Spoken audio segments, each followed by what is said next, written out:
Então, Apocalipse capítulo 3, versículo 11, você vai encontrar o que eu encontrei. Jesus diz: venho sem demora, conserva o que tens, para que ninguém tome a tua coroa. Então, até quando nós vamos conservar o que temos para que ninguém tome a nossa coroa? Até que Ele venha. Se Ele vem sem demora, diz o que nós temos que fazer até que Ele venha sem demora. Está dentro desse contexto que eu estou compartilhando com vocês. Então, esse texto, ele nos fala acerca de conservar o que temos. Então, o que eu preciso realmente fazer? O que o Senhor está falando que Ele quer que eu conserve até que Ele venha? O que eu tenho que conservar do que eu tenho, do que Ele me deu para cuidar, ou do que Ele me falou para fazer? Quais são os fundamentos, acerca disso? E eu posso dizer para você, sem medo de errar, que a palavra do Senhor Jesus, tudo aquilo que Ele falou, é aquilo que a gente tem que conservar conosco até que Ele venha, porque a palavra do Senhor é poder, a palavra do Senhor é o recurso, a palavra do Senhor é proteção para o patrimônio, para a família, para a saúde, mas a palavra do Senhor é proteção para a vida eterna. De repente, muitas vezes nós caímos numa situação assim, para perceber que o que a gente tenta cuidar, a gente não consegue cuidar. E o Evangelho de Jesus, ele não diz respeito a resolver todos os problemas que nós passamos aqui nessa vida, mas o Evangelho de Jesus, ele diz respeito à vida eterna que há no Senhor, porque a nossa vida aqui é muito passageira, a vida aqui passa muito rápido, as pessoas mais idosas já me falaram isso, eu não sei exatamente o que é isso, e então a vida voa. A palavra de Deus diz isso, que tudo passa rapidamente e nós voamos, a nossa vida é como um vapor. Mas quando está tudo normal, nós não percebemos tanto a fragilidade da vida, nós não percebemos tanto que nós não conseguimos garantir nada. Nós achávamos que tínhamos uma vida estável, achávamos que estava tudo controlado, tudo seguro, e de repente o mundo muda. E tudo muda e nós percebemos que nós não temos controle de nada, nós não conseguimos nos proteger de nada, não conseguimos proteger os nossos queridos de nada. Se o Senhor então não guardar a nossa casa, em vão nós vamos fazer a nossa parte. É o Senhor que nos guarda e nos livra. E é a sua palavra em nós que nos faz então guardar o que temos, porque o Senhor, Ele espera que nós venhamos a querer que Ele guarde o que é eterno. Louvado seja o nome do Senhor. O Senhor sempre nos chama a olhar para a eternidade. Mas enquanto estamos aqui, é claro, existem promessas que Ele vai cuidar de nós, vai cuidar da nossa família, vai cuidar do que temos, vai nos ajudar a prosperar, a trabalhar. Tem muito ensino da Bíblia, mas esse não é o foco central do Evangelho. Nos últimos anos o Evangelho virou de cabeça para baixo e as pessoas estão falando muito mais de ter aqui, ser aqui, fazer aqui, conquistar aqui, e falar de algo que é eterno, é algo que tem até crente que é capaz de olhar para o outro e falar: pô, você é crente demais. Você consegue imaginar isso? Um crente virando para um crente e falar: você é crente demais, você é fanático demais, você está exagerando. Então ele diz o quê? Você guardou a minha palavra e não negou o meu nome. Guardar a palavra é exatamente o que nós estamos falando. Guardar a palavra quando tudo está bem é tranquilo. Quando perde o emprego e a reserva começa a acabar, guardar a palavra que o Senhor diz: nunca te deixarei, nunca jamais te abandonarei, parece que é um texto distante. E será um texto distante se não for abraçado pela fé. Quando nós abraçamos pela fé, nós lembramos inclusive que Ele fala: ainda que aquela que amamenta pudesse esquecer do seu filho, eu não esqueci de você. Veja, eu escrevi você na palma das minhas mãos. E esse texto é um texto do profeta, mas você traz para Jesus. Imagina Jesus com as marcas dos cravos na mão, e Ele olha para a mão dele e fala: vê, eu escrevi você na palma da minha mão, ou seja, o meu sangue foi derramado por você, eu estendi os braços para ser crucificado. Se eu dei a minha vida, se eu entreguei tudo o que eu tinha e tudo que eu era antes de retomar de volta, se eu fiz isso, o que é para mim cuidar da provisão na sua casa? Aleluia! Se Deus cuidou de coisas tão grandiosas que nos envolvem, o que será botar um dinheiro na conta? O que será abrir uma porta de trabalho? O que será operar um milagre dentro da sua vida? O Senhor faz qualquer coisa. Mas também no versículo 10, é tremendo, do capítulo 3, porque nós vemos o Senhor falando o quê?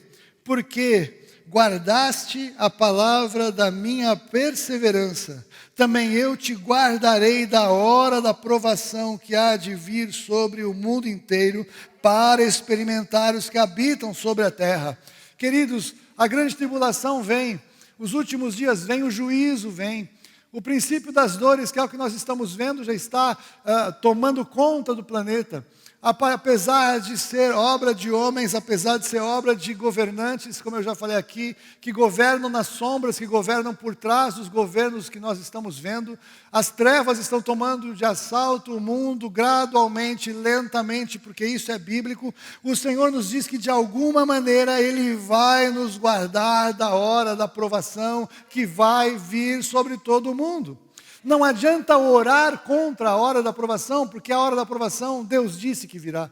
Eu já brinquei aqui que tem um cara, uma vez a gente ouviu essa história, ele estava orando pela conversão de Satanás. Eu falei, puxa, como eu não pensei nisso?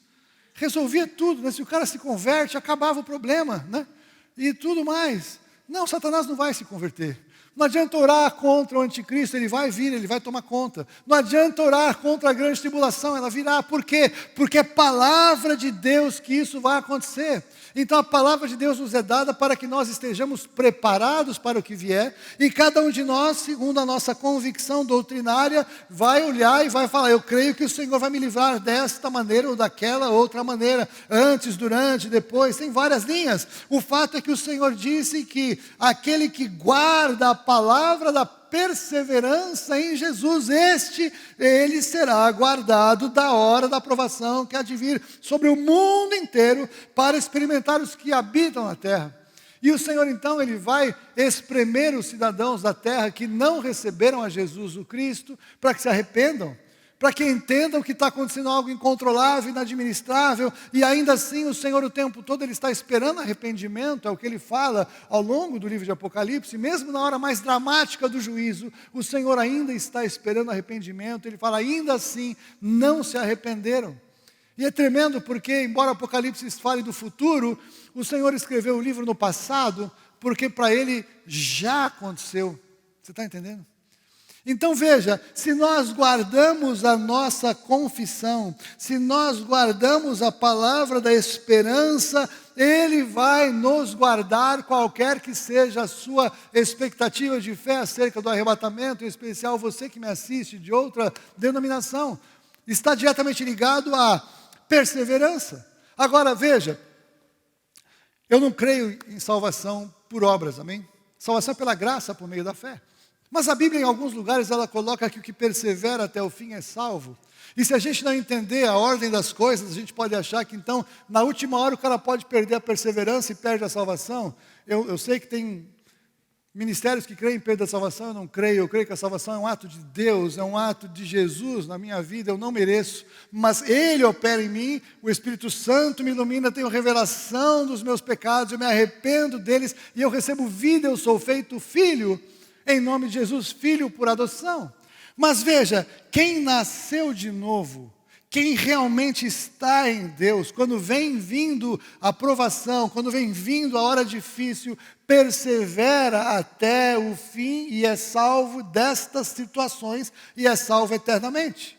Quem não nasceu de novo de verdade, ao longo do tempo, quando vem a provação, quando vem a ameaça, quando vem o problema, começa a duvidar, começa a balançar, porque a sua fé não tem raiz. Leia a parábola do semeador, que Jesus ensina em Mateus. Quando tem provação e problema, esse dá para trás, sai de lado, sai do caminho, porque o caminho é estreito, porque a porta é estreita. Então quem passa pela porta estreita, suporta andar pelo caminho estreito. Não tem outra maneira. Então o Senhor, Ele espera que mesmo nessa hora que nós estamos passando, em que muitos estão passando tanta dificuldade, nós acompanhamos muitas histórias, acompanhamos muitas situações, gente passando aperto, e gente passando aperto e dando glória a Deus, e falando, o Senhor é minha confiança. Estas pessoas estão guardando a sua palavra de perseverança neste tempo, porque sabem que o Senhor vai cuidar delas, mesmo que parece que atrasou, mesmo que parece que não tem saída, mesmo que parece que não tem para onde ir, mas eles abrem desta forma a porta do milagre de Deus nas suas vidas, e quando a gente abre a porta do milagre pela fé, o Senhor entra. Muitas vezes nós não cremos no poder do nome de Jesus. Muitas vezes. E eu estou me colocando. É um confronto, é uma luta, é uma oposição, porque o diabo não suporta que se confesse esse nome. O diabo tolera que todo mundo fale Deus. Se você falar de Deus, está tudo bem, porque Deus pode ser qualquer um, é o Deus de todos. Deus, é isso aí, Deus, é Deus, eu tenho Deus no meu coração, eu creio em Deus e está tudo bem. Mas quando nós falamos que o único caminho a Deus, o Pai, é Jesus, o Cristo, o Filho do Deus vivo, aí a coisa vira confronto, porque o nome de Jesus confronta, o nome de Jesus divide, o nome de Jesus, ele faz as pessoas se posicionarem, quem não é comigo, é contra mim, quem comigo não ajunta, espalha, é necessário que os que se santificam ainda mais, os que se sujem ainda mais, e Jesus está avançando com essa espada de dois gumes da sua palavra, cada vez mais na humanidade, fazendo com que as pessoas se posicionem. É fundamental que você se posicione acerca de Jesus. Você precisa se levantar e você precisa guardar a sua palavra. E você precisa guardar o seu nome. Até quando? Até que Ele venha. Jesus está às portas. Jesus está às portas. Jesus da glória. Eu estudo tanto escatologia há tantos anos, eu nunca fiquei tão impactado com o poder da palavra de Deus. A verdade da palavra de Deus. Meu querido, minha querida, até que Ele venha. Ele espera que você guarde a sua confissão. Ele espera que você guarde a sua palavra, para que ninguém tome a sua coroa. Por que isso é tão importante para o Senhor Jesus? Porque daqui a pouco os santos vão ter algum tipo de perseguição. Talvez alguns vão perder casas, vão perder carros, vão perder propriedades, vão perder dinheiro, vão perder parentes, vão perder a vida. E tudo que a gente tem aqui no mundo pode ser tirado. Mas Jesus nos fala, guarde, veja que ninguém tome a tua coroa, porque a nossa coroa nele é eterna. O galardão é o que nós levamos para sempre, e esse deve ser o nosso foco. Que a nossa leve e momentânea tribulação não nos faça perder o foco, perder o norte, perder o rumo. Nós estamos caminhando cada vez mais para estar com o Senhor para sempre. Louvado seja o nome do Senhor, em nome de Jesus. Você está preparado? Se você não conhece Jesus Cristo, eu quero te convidar a convidá-lo. Abra seu coração, fala, Jesus, o Haroldo está falando isso tudo, eu não entendi muito bem, algumas coisas aqueceram no meu coração enquanto ele falava. Se o Senhor é verdade, se isso tudo é verdade, Jesus, entra na minha vida, eu quero te conhecer, muda todas as coisas, vem ser meu Senhor.